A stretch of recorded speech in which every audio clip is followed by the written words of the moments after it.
This presentation of the GWF is being broadcasted by Demo Sports, your ultimate source for sports throughout the cosmos.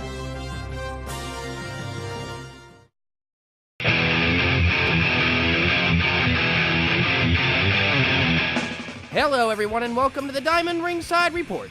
My name is Johnny Diamond and with me again is former GWF champion, the legendary Pegasus the Powerful, to once again rock the wrestling galaxy with a 10-carat report.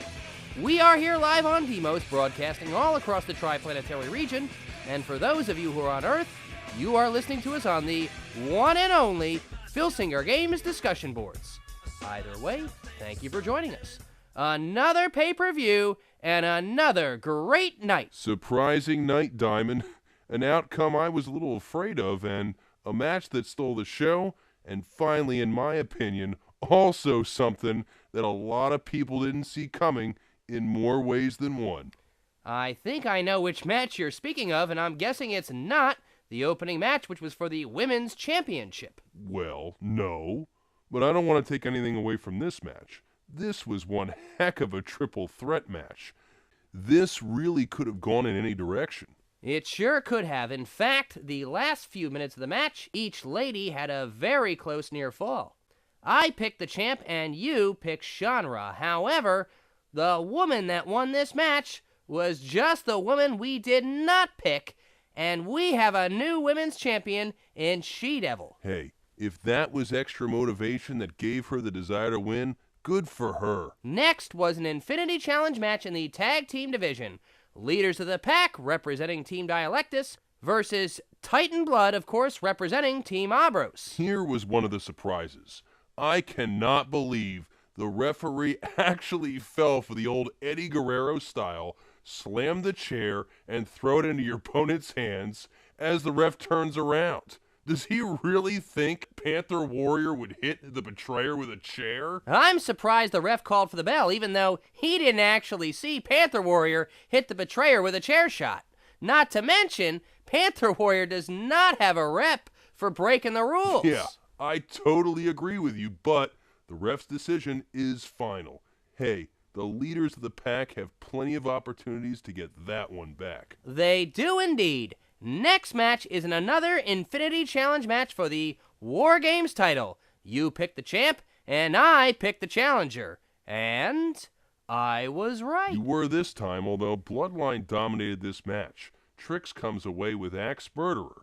This was a key win for Team Dialectus. Now, Abraz is only ahead by a couple of wins. The Infinity Challenge is still close. And on to the match in which we both picked Pagan Axe to win.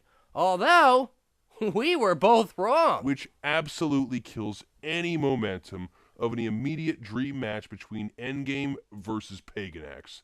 Thanks, Commissioner Drury. I don't agree. I know you don't agree, but you're wrong. No, I'm not. Yes, you are. No, I'm not, and I'll tell you why. Just because it was a competitive match doesn't mean he's getting a shot. Now Pagan Axe, if he gets another opportunity, has to beat Havoc. Exactly.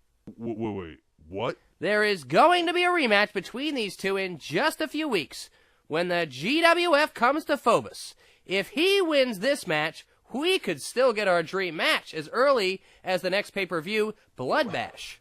Theoretically, yes, but this has to be a dominating win. When you lose at a pay-per-view, competitively or not, you have to win. We'll see what happens there. And hopefully Mensa Sports can provide our fans on Earth a cosmic clip. Next match is for the GWF Tag Team Championships.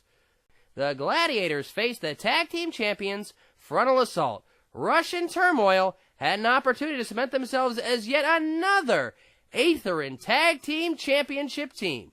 However, that night would not happen on this Night of Champions. You also forgot to mention that I was right and you were wrong. Point well taken. So far, we're tied 1-1 on picks. The next match is for the Interplanetary Championship. Commissioner Drury, who we both picked to win, defended his belt against Hector the Holy Brown Bear.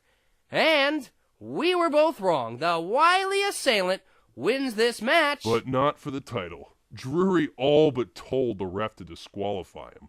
The worst part is that this was a pretty good match, and it really could have gone either way. Which brings us to our next match.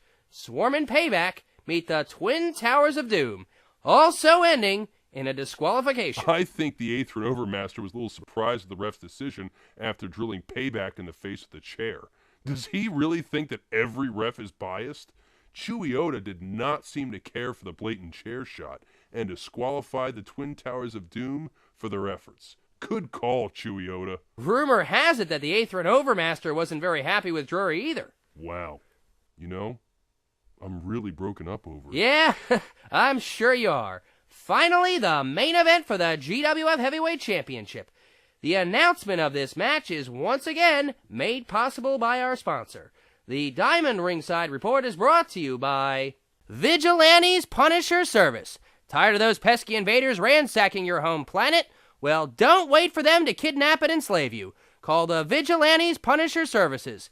He won't just keep them away, he'll find them from whatever rock they crawled under and life sentence them to a taste of police brutality. The verdict is out. Call Vigilantes Punisher Services and keep the invaders out. Rates will increase if you're attacked by Aetherans. And now for the main event. GWF Heavyweight Champion Endgame defended his championship against the man who was well deserving of this rematch, especially with how long he held on to it before losing it. Man, what a main event it was.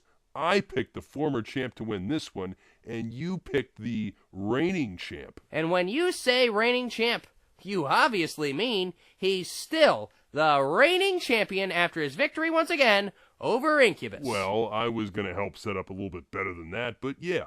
Endgame defends the title successfully against the former champion Incubus. He wins with the Ultima Leap, which means I win this time around in the pickups. Enjoy it while you can, Diamond. Well, before we end this show, who do you think should be considered as Endgame's next challenger? Well, there's a lot of matches to be considered between now and the next pay-per-view, but as of now, you have to consider the winner of Pagan Axe and Havoc on Phobos. And what about one more go for Incubus? No way. He got his rematch. He has to get the back of the line. Well, maybe Incubus can face the man who has yet to win a match since his debut, the man who calls himself Thantos. I'm sorry, when I said the back of the line, I meant contenders for the GWF Heavyweight title. With the way Thantos has been performing, he's in the back of the line of the Zawave the Conqueror division. He keeps this losing streak up, we're going to have to call him Vanity. Ooh, that was a little below the belt, champ. Try to keep the gloves up. Anyone else you see going for the title? Outside of Pagan Axe and Havoc? Not really. Maybe the 8th Run Overmaster, perhaps Swarm, Tauron, maybe Payback, but not anyone else. So, you actually think Havoc is ahead of the 8th Run Overmaster, Incubus, and anyone else on the roster? Oh yeah, he beat the hottest free agent coming into the GWF. If he beats him again, how do you not give him a title shot? And if Pagan Axe can defeat Havoc, he proves that he's beyond the hype, and to me, is worthy of a title shot. Well, I think he'll further prove it, but we don't need to beat that dead horse again. No, we don't. Folks, that'll do it for the Diamond Ringside Report. Next time you hear from us, we will reveal the matches for the next pay-per-view Blood Bash. Who will face Endgame for the GWF Heavyweight Championship? Or will Endgame even be champion? Not to mention all the other matches that will be taking place. I'm Johnny Diamond, and on behalf of myself and Pegasus the Powerful, thank you for joining us. Hey, take care, everyone.